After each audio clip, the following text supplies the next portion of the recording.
Here, there. Okay. Because he's here. Ναι, εκεί είναι. Από εκεί πάμε.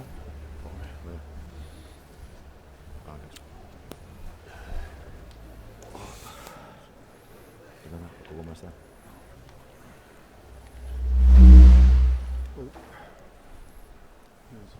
Hello. Didn't just hear it.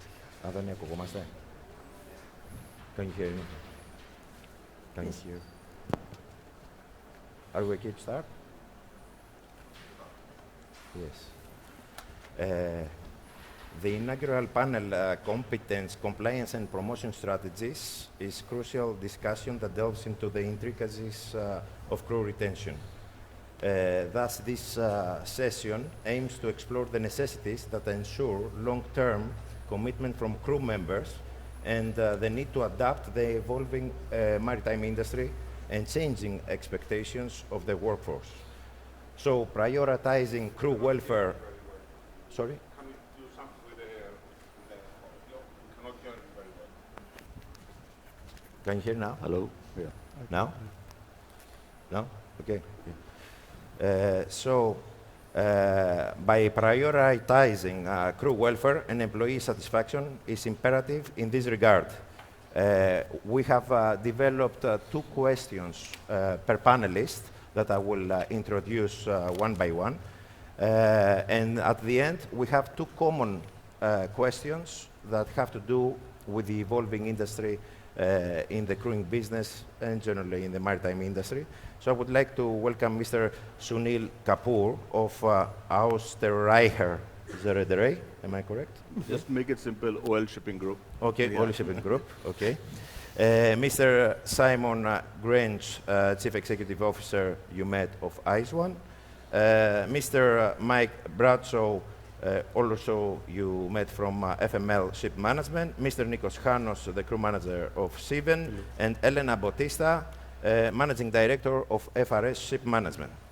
So I will go into the questions one by one and also give some highlights on the questions, like a small summary afterwards. Mr. Sunil, it is widely held that the implementation of welfare strategies plays a pivotal role in bolstering and safeguarding high retention rates. What mindset should a contemporary ship management adopt to effectively execute a robust welfare strategy and achieve a commendable retention rate? Yeah, thank you very much. I've been listening to all my panelists. They have covered most of the items. But there is something which is very close to my heart, because I had been sailing on the ship for many years before coming ashore. And that is the important role played by one person. That is called the technical superintendent. He has the skin, we say, in the game, because he is directly responsible for the proper operation of the ship. And he is the one also who goes on the ship very regularly. He is in communication with the staff on board. So whatever we say that we have been targeting as companies and groups and various organizations for the welfare of the sea, there's only one person who is in direct communication with the staff. And it depends how he is looking after his seafarer in terms of communication, in terms of taking care of his ship, in terms of safety, in terms of making sure that he gets off well in time. So he plays a very pivotal role. And I personally feel if he is able to lead the people, able to keep the safe ship, healthy and satisfied crew, they will come back again and again. So I know many companies are doing many things, but here there is a pivotal where a person is so much playing an important role to ensure high degree of retention rate of the seafarers into the system. Because the technical manager, as you explained, assists to transmit also how is the culture on board, what are the problems, and what are the problems with the ship also, that maybe the management doesn't know. So he assists and says, look, you cannot judge this seafarer by this way because we have many spares missing, for example, or other problems that we have to fix as a management first, So you are absolutely right, because here the technical superintendent and technical manager, because they are in direct communication and rest of the other team are assisting these people. So they need to provide a very safe atmosphere on board the ship. They are in touch what is required. They also know whether the company's values to have, detox, or we want to have a Saturday off, games, other things. The superintendent is the one who keeps a tab on it. He makes sure that there is enough time for people to rest. There's enough time for, if there is a problem on board the ship, they may arrange some work from third party or shore assistance, or lay off the ship. They understand the ship very well. So whatever we are discussing here is the person who transmits whatever is being decided within the company and within the relationship, so that the ship can be operated in a very safe and smooth manner. Perfect.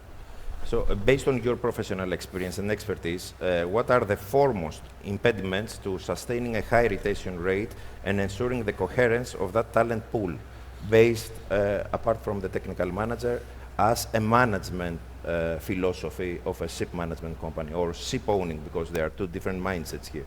You see, most of the companies have very many great systems, but one of the most important thing which we miss out, and I call it a management tool, which is called PCS, plain common sense. So when we are talking about various things, so the seafarer now, if you see when he is on board the ship, what affects him more? Number one, so many compliances are coming. MARPOL, decarbonization, new rules, regulations. Are we making it simple for him to just follow it? Or are we transmitting this complication to him so that he is afraid and he feels that why should I waste my time and energy being on the ship when I could be safer and go somewhere else and get 10% less money? So that is number one. Number two, uncertainties around the world we transmit to these people, where they cannot get off from the ship. They know that they are hearing stories about COVID.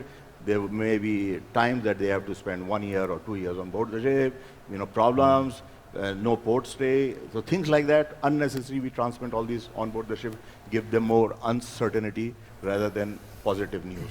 So this is number two. Number three is, are our ships safe? Do we have a proper accommodation on board the ship? We are talking about today new world where our ships are being built, but I am sure many of the ships are substandard ships. They are not fit for crew to stay. After 6 months to 1 year, these ships are not performing. So are these ships fit? Do they have hot and cold water? Do they have air conditioning? You see, people are planning to put air conditioning system, which is, I'm telling you, the basic requirement on board the ship. Today, the temperature outsides are 45 to 50 degrees centigrade. When I started in shipping, they were used to be 30, 35. All calculations used to be done on 30, 35 degrees centigrade. Today is 45 to 50 degrees centigrade. People are talking about it. Nobody is talking about how life could be tough when they are on board the ship. So we need to look at things in a totally different way now. It's not what we have done. Seafarers, when we went on the ship, we knew what the life is ahead of us, how tough it is. Are the people who are going on the ships are actually know how their life is, how tough it is? They have to stay 4 to 5 months, maybe 6 months, 7, so many uncertainties. It's not easy. Even if you have your short contracts, can we take them off from the ship after completing their contract when the ship could be in anchorage for a month or 2 months in Brazil or Argentina or Australia or somewhere else? It's not easy. We need to be tough. We need to have something developed in our system. So we also need to choose the right people who are going on board the ship, who can take care of our ships. So it comes to both things. One is the seafarers, the quality of seafarers, and how we are choosing them, to put them, training them and putting them on the ships. And the second, how we are making their life easy in terms of that they can take care of the things which they are intended to do. So things of the past where we used to sail as 12 months, those days are gone. Shorter contract. When you have a shorter contract, you have to also make sure that the ship staff are able to perform their duties properly. They are not engaged in so much of mechanical and maintenance work which we used to do. It's not possible. So we have to make sure that the ships which are coming are in good quality and also are maintained very well. And third is this MARPOL and environmental issues. Half of the people do not know how to handle this situation. And then it comes to decriminalize. So there is one incident, you see it comes in the front page everywhere, TV, media, everywhere. And people are afraid, why should I go on a ship when I could be caught and put in a jail for many things? Whether it's an environmental issue, whether there is a drug-related issue on a container ship. Many times ship's staff are unknowingly become part of this, or sometimes they have less awareness. So they are always afraid, and people and their families, they said, okay, it's better that you come back ashore, be safe, and be around with our people, known people, rather than go and sail on the ship. Having decided what your strategy is, you then need to relentlessly communicate it to everybody across the board. Because if you don't get people on board with it, nothing's going to happen. Those are the people that will need to implement your policy. I think also something else that can go wrong is actually people don't see it as important. So you've got to get that message across that actually, yes, it is important. Seafarers live and work in the same place. So therefore, you do have an additional responsibility to look after their welfare. They're in a unique job, they're in a dangerous job. And if you don't support them, they won't continue to do it. I think also thirdly is if you do the wrong things.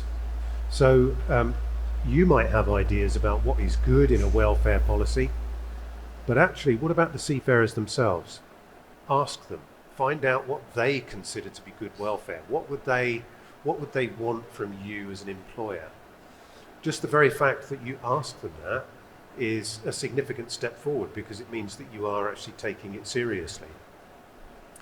And I think also another factor is that if you fail to commit fully to it, so you start off thinking, yeah, this is great, we'll put this in and this in place. And sometimes it can be a bit piecemeal, oh, we'll do this and we'll do this. It needs to be actually a proper strategy about what it is that you're trying to do, and link all those things together, and then continue to commit to it. It's no good after the first year if you then start withdrawing the resources and thinking, okay, well, I think we've done that now. This is an ongoing process.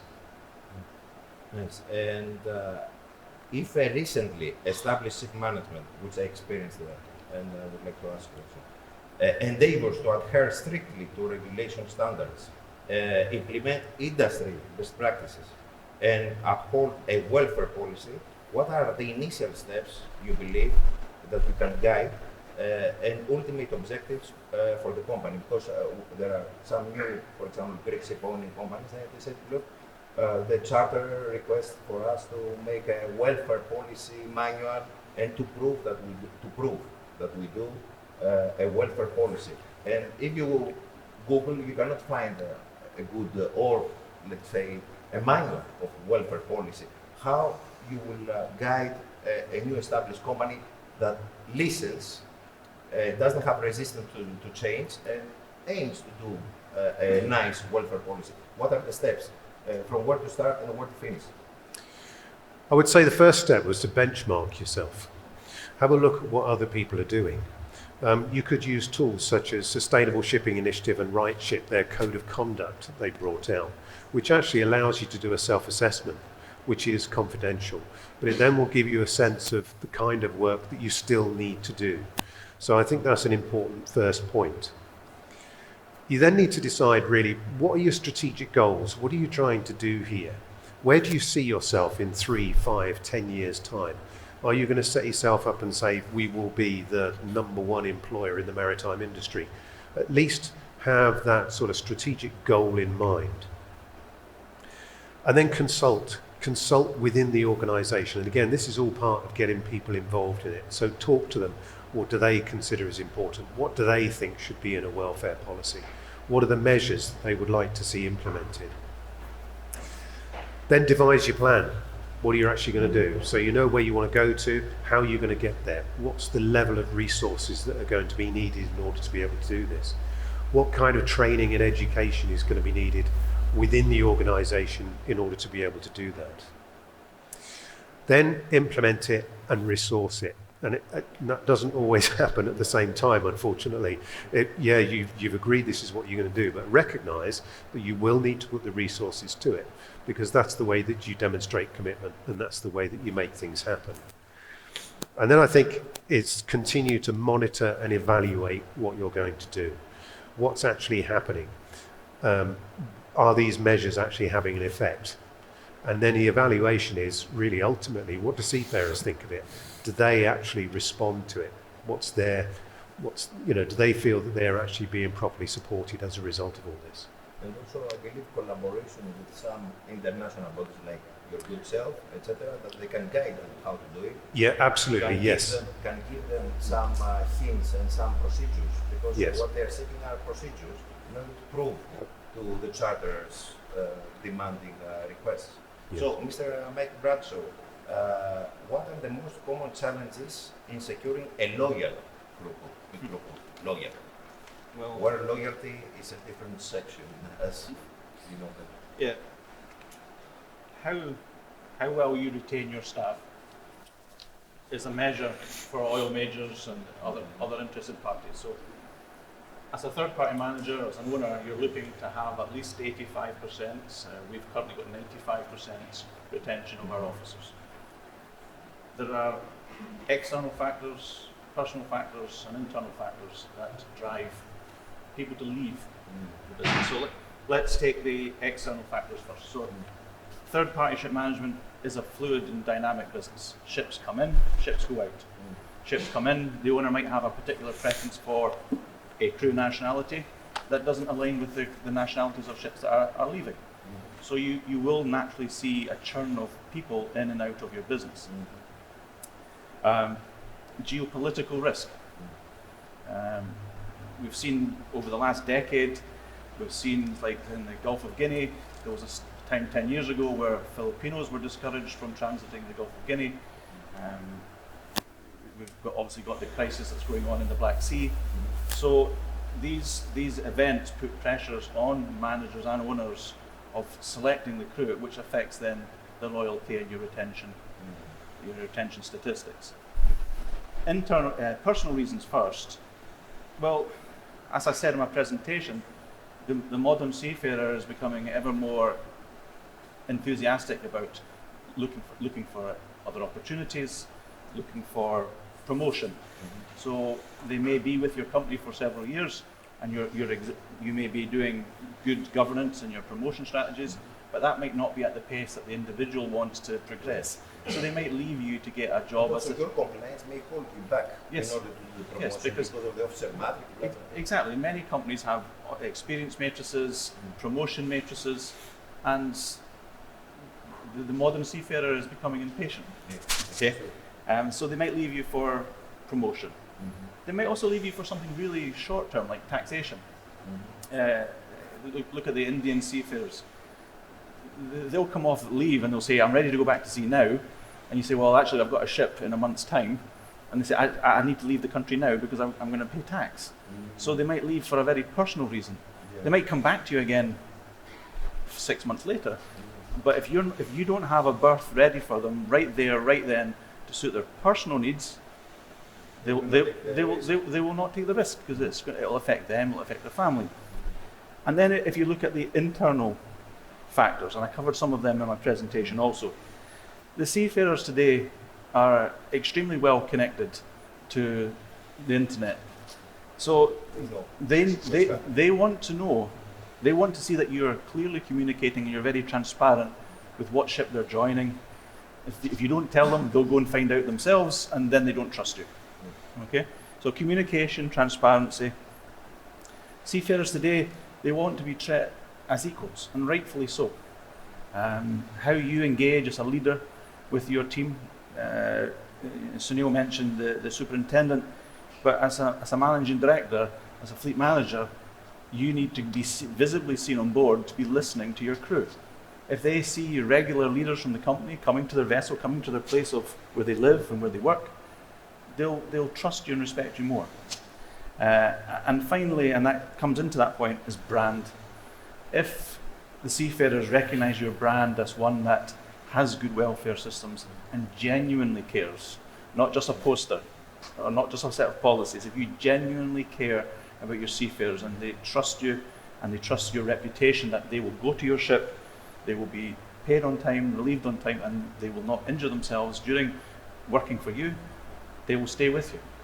So those are the three areas. And scheduling, as I said previously, proactive scheduling secures them their career path, because they say, okay, I will join that time, I will disembark, and then join again. This is what exactly we try, and this is how we hold them, because the most seafarers, they may use their money for the families they support, or for investment back home, so they have to pay the bank.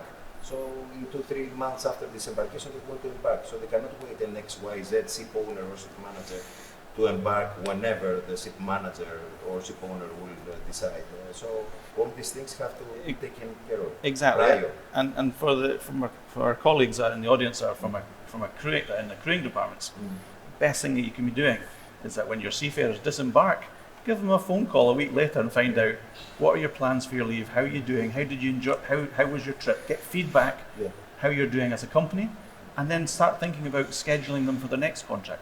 So that and you put their name against the vessel, you can say, okay, enjoy your leave, in 3.5 months' time you're going to join this ship, likely in the Far East. So the seafarer can plan, the company can plan, and it gives a sense of trust and stability. And tools to monitor generally, where is that? So the last question is, when developing an effective and innovative crew retention strategy, you mentioned many of these, which stakeholders in the overall recruitment and management chain do you consider to be the most risk tolerant, and which are the most risk averse? By stakeholders we mean crew manning agencies, your own department as a ship manager, your crew department, your technical department, your own management that does not understand the importance of disembarking faster some crew and embarking the others that are waiting in order not to deteriorate the retention. Okay. Which ones are the most risky and the less risky? Let me start with the most risk averse. The most risk averse are your ship manager, okay, because they're measured against, like I said, the retention of people.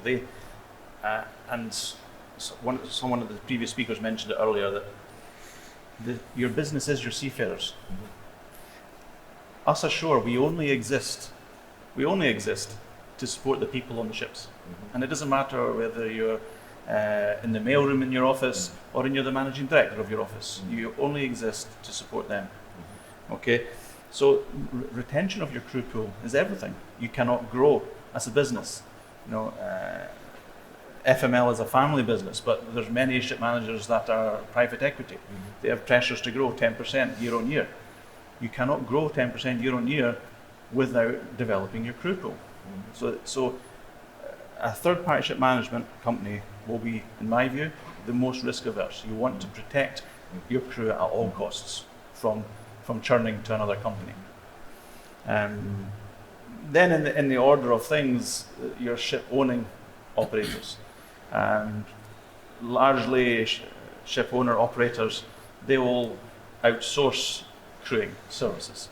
So yes, while it's important to have the same people coming back to your company and building that brand and that trust as an owner operator, if your contracted crew supply starts drying up, you can go to market and find other sources. And for me, the most risk tolerant, but again, it's that we're all very protective of our people, is probably the manning agents. And again, this is my view, it can be quite transactional. But because the manning agent isn't measured by other industry stakeholders on retention, you're providing a service to either the owner or the third party manager. So I hope that explains. No, very interesting, but there is two different mentalities from my point of view. The third-party ship managers, like your good company, Mrs. Sinor, Benasut, etc., they have a nice mentality based on budgeting, structure, blah, blah, blah. The ship owner, Greek side now, it's their own pocket. So their way they see their budget, they say, if I will delay to disembark, I will save money from the port dues issues, from the changes, etc., etc. So they bring a deterioration. So it depends, first of all, if you're a ship manager mentality or ship owner mentality. It's too different for me. I have experienced this, and I believe the ship owners, especially the management, they have to update, let me say, their mindset in order to be like a ship manager instead of ship owner, in order to manage the crew retention more progressively. This is my view, and unfortunately, I have also documents concerning this. Can I counter? Evidence. Yes. Can I counter? Yeah. I don't believe there's a third-party manager in the room that would think that they have a deep pocket full of cash to be spending. The owners, our customers, expect us to have the same financial stewardship and due diligence with their money as if it was our own. So Yeah, but you have a budget as a ship manager. we have a budget that's provided to us by Whereas the the owner. ship owner has also a budget, but always wants to squeeze Minimize. it. Here, actually, I just want, what you say is exactly correct, and I'm sure many of my colleagues here in ship management who are running, they face this problem day in and day out. But sometimes, because ship owner is sitting a little far away from the reality, so sometimes he is able to put that pressure on the third-party ship management companies. But the question is very simple. If a ship owner understands that his ship has to run properly, and if there is a market pressure and things are going in a totally different way, he has to bow down to the pressure. If in today's world, if he does not, even during COVID time, he does not relieve his crew in time, his ship will be detained. If he knows that if he is not taking care of the ship, as stated by so many people, all these, if he is not doing it, the port state control will detain his ship. Nobody will go on the ship. They will say, oh, this owner, even in our own company, you know, from my experience, they will say, oh, I'm assigned to this ship, but this is the owner, we don't go, he doesn't pay, finish. So you see, it can have a short term, he can put some screw on the manager, but the question is, in the time, if he's making money, he has to make sure that his ships are run properly. I'm going to add, as a third-party manager, your reputation is everything. It's your entire value on the P&L. It's your value. As an owner, you don't care, you make money. So, as a third-party manager, you have to align your customer base with people that have the same values as you. If you're managing ships where you believe that the owner doesn't have the same values as you with regards to looking after and treating your people properly, relieving them on time, paying them properly, then as a third-party manager, you need to make an important decision to part ways. Yeah, I'm talking about the ship owners that they do their own ship management. Oh, okay. Then is That's a what I'm different. saying. Yeah. That's why the mentality is different. Very, very different. This is because if they come to you, okay, they solve their problem because you follow your structure, you have many ships, you know how to. I'm talking about those who are ship owners, but doing also the ship management by themselves. Okay. And that's why, because many people talk about the crew shortage that comes from crew retention problems. And I don't think that there is a crew shortage that much as a crew leakage out of the companies. So let me go to the next panelist, Mr. Nikos Chanos. Everyone is talking about crew shortage. Okay, so, but do not talk about crew leakage. So what are the basic causes for seafarers to leave their current employer and seek for other job opportunities? I would say there are plenty of factors. It's an issue that we all face in the crewing industry. It could be the working conditions on board the vessel, not the condition that the vessel is at any given time. The working condition can include long hours of working, of operation, maintenance. You know, the office is pressing for all the operation to be done in 3 or 4 hours. You know, so it's pretty difficult for the crews to follow. But I would say the basic issue is the wages and benefits that they might have. There is a big competition out there. So if a seafarer finds a company which don't have so much operations, etc., he will go there. Okay, there are, I would say, also the communication from the office. You know, if you treat the seafarers with an unfair way, you know, I believe that is the main reason that they will leave you and they will go to the next door. So they have opportunities, they have the, you know, they can do it at any given time. So you need to be from your side near to them, close to them, and listen to their problems and try to give some solutions. Not all you cannot. Do you find that the implementation of new regulations, such ESG, and the transformation of logistics in shipping will ameliorate the existing conditions of seafarers or impose an additional burden on their daily lives? Well, looking also that new ships are coming, not at the old fleet, let's say, on the new fleet that most automation is on board. Usually with new regulations are coming in force better working conditions. There might be positive impacts and negative impacts. As positive impact, I would say that when regulations bring better working conditions, it's better for the seafarers to follow this regulation, the ESG, as we say. They can advance their skills in documentation, in all these operations. Now, a negative impact, I would say the workload. The increased workload of all these papers, documentation that ESG is bringing. So we need to see that, how it will go. But I believe that these two is major factors of all this. Thanks, Nick. Now, to the only lady we have in the panel, Elena Bautista, Managing Director of FRS Shipmanagement. Can you please explain the specifications of the ferry industry in terms of crewing? Because it's a different, totally different mentality in the crew retention in all these things. Yes, the ferry industry is a very small market niche within the shipping industry. And some of the discussions we're having here today, they don't even affect us like heavily, let's say. We have our own problems and challenges, and we need to face them in a different way. First of all, the service of a ferry is to transport people from point A to point B several times per day. It's like a water taxi. And usually there is a very strong competition because there is somebody next door doing exactly the same that you are doing, right? And it's also a seasonal service. So this, that sounds simple, has very strong implications when it comes to crewing, right? First of all, we can compare ourselves, our crewing, with the aviation sector, where you have people going on board the vessels and coming back home. So, but in those 10 hours that they are on board the vessels, maybe they have 10 departures. And in these 10 departures, they need to take very fast decisions. For instance, when it comes to the engine department, they need to be very sharp because they cannot delay 15 minutes the vessel because that can lead to loss of hire. If you departure late, your competitor will get the passenger, right? It depends on the market also. In the ferry industry, you have very competitive markets and you have more stable markets where you don't have this rough competition.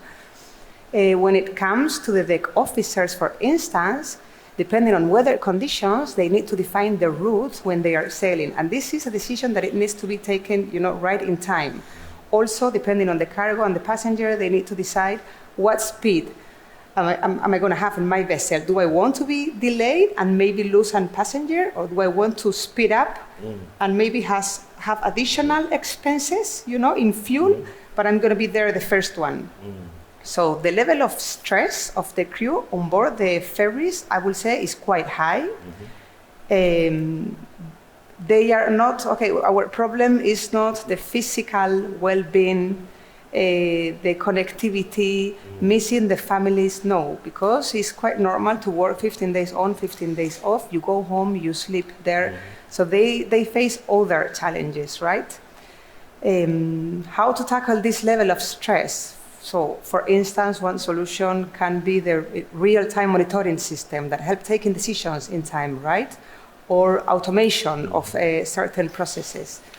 Then on top of this, we need to add the rough competition where the market demands changes from one day to the other. And this changed the whole picture suddenly and it's quite messy when it comes to crew, right? Some of the crew you have in one line cannot join another line because they don't meet the requirements of that line in terms of visas, working permits. So it's quite challenging. You managed to answer also the second question. I will go to common questions so we can finish our panel, which I believe these questions has to do with the future of shipping and our industry also. So the utilization of artificial intelligence within the maritime industry is presently in its nascent stage. What are your perspectives regarding the future implications of artificial intelligence technology in shipping, specifically in relation to daily operations, logistics, and overall strategic approach, awareness, welfare, etc.? How you will apply, what you believe it would be better, let's say, to apply artificial intelligence, for example, for the documentation of the seafarers. This will give impact to welfare on board. Just an example. From my point of view, technology is coming. You cannot ignore it. Although it's coming at a very slow rate in the shipping industry, but I'm sure it's going to pick up.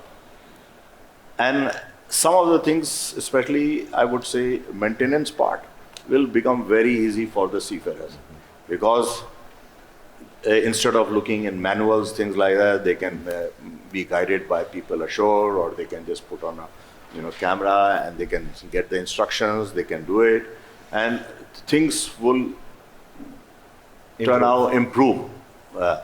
But basic conditions on board the ship, you can bring anything, it will not change. So basic, how the ships are being operated and how they are being run, that I'm not sure it's going to be an assistant tool. Yeah, that is going to be an assistant tool. I would agree. And you don't have to wait for AI to start reducing procedures and other tasks. You can do that right now. Make life easier, as we've heard already. What I tried to touch upon it in my presentation is that we need to start the training of existing seafarers now with AI interfacing. They need to start getting used to it. As more and more comes in, they need to start the training right now. And eventually, we will not see a loss of jobs in the in the shipping industry. You'll see a transferal of roles. So we need to start training more seafarers for taking up shore-based roles, for example, monitoring and controlling these AI systems. Yeah, correct. The future may be that the people on the vessel are largely keeping the machinery running whilst other operations are performed remotely. Who knows what will come next, but the more that we can do right now to start familiarizing people to use technology, the better. And ironically, just of all the speakers that spoke today, you notice that every single one of us took paper notes up to the lectern. Yeah, all the technology is right in front of us. But we didn't trust it. Yeah, correct. So it's going to be a journey. Because we are before AI. So, we are from the older era. So maybe the new people will bring their own. I believe artificial intelligence is the enhancement of technology. Yeah. So it can be used also, for example, for communication reasons, because when you're talking to some people that they are from different nationalities, if you write an email, for example, in your culture may be reasonable and logical. In their kind of reading, let me say, may be obsessive or bad wording or whatever. So this artificial intelligence may, let's say, bridge this gap of communication, because still today there are many gaps of communication, or even negotiations between the ship owner with the charterer, the manning agent with the seafarer, etc., etc. I believe is how you use the tool. We're starting to deploy on some of our vessels, I'm not going to mention the name of the company, but an AI camera-based system. What's that doing now? That's with 14 cameras around the vessel. This technology is so smart, it identifies when there's someone on deck without a hard hat on. It identifies if maybe the bridge is unmanned for even a moment, and it's sending alerts to the captain. It's sending alerts to the office. I have seen one technology that says if the other guy is feeling asleep, for example. Exactly. And recognize these tools are already hitting the market. However, we have two companies today here for the audience to say that they are using AI already. And the one is Pili, that's going to be PiliNet, that's going to introduce and discuss about other services, and the other is IMEX Psychometrics that we both use in our company, and we have achieved, to tell you honestly, to scrutinize further the seafarers, because if you want to scrutinize a seafarer who is new crew to you, apart from the documentation, previous services, blah, blah, blah, blah, that you have to check online database if they exist, because another big issue, if these databases of previous services of seafarers do not exist, even in Manila now, they're talking about 10 years and nothing happens. So these kind of technologies, they are like a psychologist that can see, first of all, if the seafarer is crazy or not, dangerous, aggressive, which a port captain, a crew manager, a technical manager, he's not a psychologist, as you may understand. So he cannot judge. And on the other side, can judge the soft skills, the hard skills, if they know their job, etc., etc. So instead of having an OKIMF inspector in-house and a psychologist in-house, with these tools, you can scrutinize. I have seen this, so I believe that AI technology is evolving, is saving a lot of costs, and proactively does a good risk management. This is the way I see it, and that's why I wanted to discuss this. And the last question, very quickly, is what are the implications of achieving a harmonious coexistence between technology, particularly AI, as we discussed, and human decision-making or substitution? On the side, not on the ship, on the ship management. What do you believe? Well, I can only come at this from a seafarer welfare perspective, but with every new tool, every new piece of technology that's developed, it's the perception of the user. Do they see it as something that is really going to help them, or do they see it as something that it's just another thing to do? And we do have to take into account techno stress. Do we get to the point where we start to ask too much of people in terms of the pace of change, the things that they're expected to do and understand? And also, for those that have been around for a long time, something like this can feel quite threatening, because it's not something you understand. New generations coming through, that will be much more familiar to them. But I think again, if you implement all these things and don't listen to seafarers and what their thoughts are, that's a mistake. We've just recently done a survey, just out of interest, on decarbonisation and what seafarers think of it. And actually the responses that came back were that, yeah, it's important and we're fully behind it, but we're worried about different regulatory procedures, we're worried about training, we're worried about where the blame's going to lie. So we came at it from the perspective of what do seafarers make of it, rather than from the technical side. So I would say that with anything like this, you need to get their view as well. I believe the substitution that I talk is not about the seafarers, because I don't believe after this imposition of new regulations all the time, the synthesis will go too much down than the today's synthesis on board. I'm talking about the ship management people that are in various departments. I believe, to tell you honestly, that some will be substituted with the technology, some skills that they have, specific skills, but some new departments and new type of businesses based on AI will be developed, and we'll see an evolution, let me say, in our departments. In the past, talking about 30, 40 years ago, there was no crew department. Suddenly, there is a crew department, there's a crew manning agent, so we see the evolution coming, but I believe this evolution will be faster than the decades of our fathers, let's say, our grandparents. Just to add on, because things are changing, and they are changing so fast. Mm-hmm. Of course, the ship owning and ship management companies have to provide that support from office to run the ships. In my time, there was no psychologist. Mm-hmm. I was the psychologist, and I was talking to the captain and chief engineer.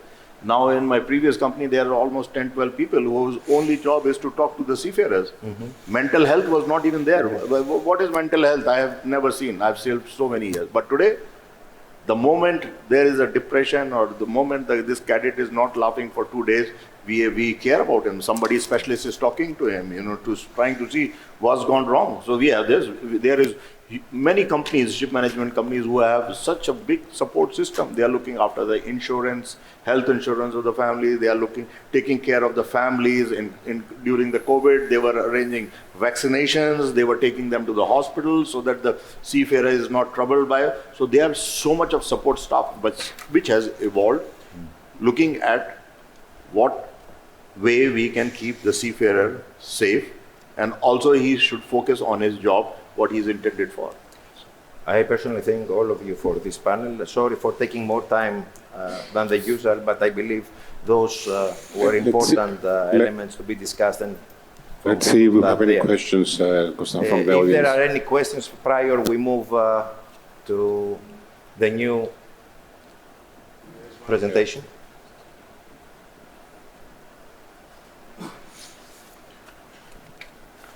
Good morning. My name is Dmitry Gladkov. I'm representing Prevention at Sea. Very interesting discussion. I couldn't stay away from making a few comments because I have experience in crewing for 16 years in the past as well. So a very nice one about the relationships between the ship owners and the ship managers. But I think we have to be very clear with ourselves that there are two types of ship owners. Particularly in Greece, as we know, it's more traditional shipping, where the owners are, physical bodies, who much better understand what does it mean, reputation, quality, etc. But we know also the other kinds of owners, like pension funds, who, to my opinion, they care only about the return on investment. And when you approach them about the crew retention or quality of the crew or even mental health, sometimes they even don't understand what's that about. So basically the ship managers, they are obliged to maneuver between these kind of owners, plus keeping their face on the highest level as possible, as well as reputation, and keep the crew retention, because definitely the ship manager is the one who is interested to have the best quality crew. And one more comment. I totally agree with a crew leakage, as you mentioned. I like this phrase, but I strongly disagree that we don't have shortage of the crew. It is there, it's continuous, and it's getting even worse with the years. No, concerning the shortage, I want to say, if we take as an example that we have a next number of companies, you see many seafarers jumping from one company to the other, and there is eligibility to keep them because of the mentality, the one you described correctly. But also we see a booming of new ships, not that much scrapping compared to the past. And I believe, of course, there will be a shortage of crew if there is also no promotions, because there is a lot of hesitation from even ship managers, not only ship owners, that they do also the ship management, to do the promotions, because they have other compliances that it's not their management, let's say, default. It's the compliance of OCIMF. Now you have the dry BMS that copy-pastes the OCIMF and brings it to the bulk industry. So these regulations sometimes, instead of improving, let me say, the market, are putting some brake. The shortage, of course, it exists, and it exists also everywhere, even in our businesses. We try to find people to work in our business, and we cannot find personnel ashore. And also, Kostas, we have the people, the seafarers, that they are transferring to the office to cover position at the office. So plenty technical. Hi, good day. I'm Theodoros Marneros, 3C Shipping. And regards the crewing and the requirements of the OCIF and the tankers and all this, I think sometimes like crazy requirements, like they're wondering, I think, and I got this kind of request at times, that we cannot put on tankers several nationalities. This is sometimes vetting, inspector comments or observations. I'm wondering why we should not put many nationalities on board when we consider shipping as an international, multinational environment there. And especially when, if not 100%, maybe 90 or 80% of the ship managers speaking language is English. And before you employ somebody, you should to ensure that he speaks English. So why we should not mix many nationalities? I'm wondering why is such a requirement. Personally, as I have, because I like to read and investigate these kind of things, OCIMF requires up to 3 nationalities generally. And here are many parameters. One parameter may be your company size. If you have 20, 30 ships, you can make 2, 3, 4 pools of 3, 4, 5 different nationalities, depending also on the trade areas you go, etc., etc. So, let me say the decision is not easy because it has a lot of unstable parameters that you don't know, or you may know as a business, depending on the fleet size, etc. Some tankers, they are small, they go every 3 days to ports. There are some other tanker owners that they have huge vessels and they go every 40 days in a port. So it depends on what kind of ships you have, if they are new, where they trade, etc., to take the decisions and to generate more nationalities on board. But if you have 5, 6 vessels, for example, you cannot put 5, 6 nationalities. It's crazy. It doesn't work for the logistics also. Thank you, Konstantinos. We have another question. You want to interfere? The question is why we should not have more nationalities. I mean, you are in the office, you maybe have 20 nationalities in the office, in big companies, maybe 30. So what's the difference to have 20 nationalities in the office working and not to have different nationalities on board the ship? When they are qualified, they are certified, they have been checked. I mean, they have passed so many. So why they have to have such a restriction for tankers? It's a cultural there is a cultural impact. Yes. I mean, you can have people from the Caribbean with certain cultural behaviors mixed with people from Algeria with completely different behaviors. So probably they will feel happier if they share some similar, cultural aspects. In our case, for example, in the shipping industry, it doesn't happen because they don't live on board the vessels. They go to apartments, and in the apartments, we put them together per nationality so that they feel home. She's talking about tankers which are very specialized. I know. And the thing is that we are not here to judge something that we have to follow, unfortunately, because it's OCIMF that takes the decisions. Even you say to OCIMF, even you say to IMO, for example, the ILO MLC came up like 10 years ago, something like that, approximately, 10, 15 years ago. Whereas whatever ILO MLC says should have been practiced 50 years ago. So there is a delay on the regulations that we have to follow, but there are some other regulations that pop up faster. So unfortunately, we have to follow the stream. Konstantinos, we have another question, and we can break for the next session, please. Yeah. Short question. Martina Meinders, Marine Ship Management. For me, the biggest concern is the training gap, which we will get in the future. We get new engines, we get new fuels. Who should train the crew for all this? And I don't see that the engine makers themselves are really rolling out programs for all ship managers. It's always big fives who can afford it to work with Shell, to work with the big companies, or to work with Wärtsilä. They have their own training centers.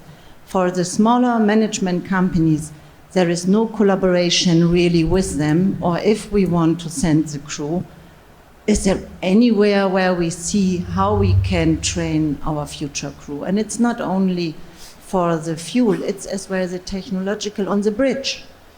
It's in the technical stuff is increasing, and we have no possibility except a few training centers where we can see them or send them, but we don't have any measurement how good they are. So this is for me a very big concern, and I wish there would be more collaboration in the ship management sector to somehow solve the gap. May I answer quickly so we can move to the thing is, I have one client who has ordered pure truck carriers, the new ones, which are for electrical cars, and they are quite different from the previous ones because the electric cars are heavier and they require more, power and other structure generally and stability of the ship. And I asked him, okay, we are going to find some crew, but the crew is not going to be trained because it's one of the newest technologies, a new kind of ships. And he told me, we don't know either what's going to happen. And we don't have even what the regulations are going to be. And apart from this, he has also LNG dual engine.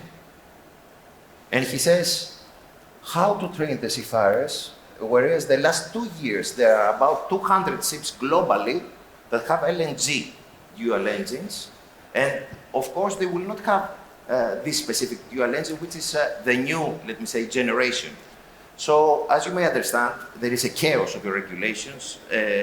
Everybody talks new technology on board ships, congratulates, bravo, nice. But what happens is that they give you a technology without you having a real know-how and how to train also your seafarers. And if you want to train them, there are only 2 positions on Earth. The one is, I think, in Holland, they told me, I don't remember, and the one is in Singapore. So they don't care if your crew is from Philippines, India, or US. You have to send them to these 2 points, and they don't share to various training centers and maritime academies their know-how.